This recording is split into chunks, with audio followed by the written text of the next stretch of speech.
So, how would you say that teaching has changed since you first began your career in education?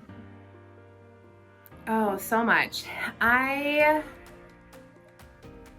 I think the biggest change is that when I started teaching, I was taught to design lessons and content and material for classes, for my collective class, whatever it was I was teaching.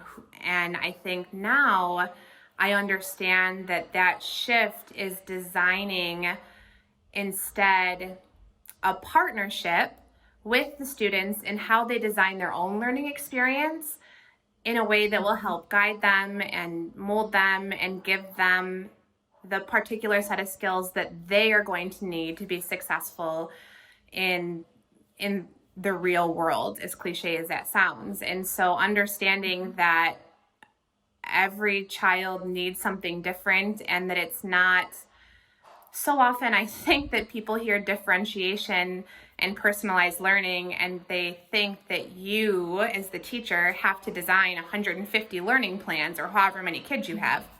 And it's about designing adaptable learning so that those students can customize it for themselves in a way that is meaningful for them, that is personalized for them, and that helps them reach their goals regardless of where they start. And that is definitely not the kind of educational system I grew up in. It's definitely not how I was trained to be a teacher, but it is certainly the ask right now of education.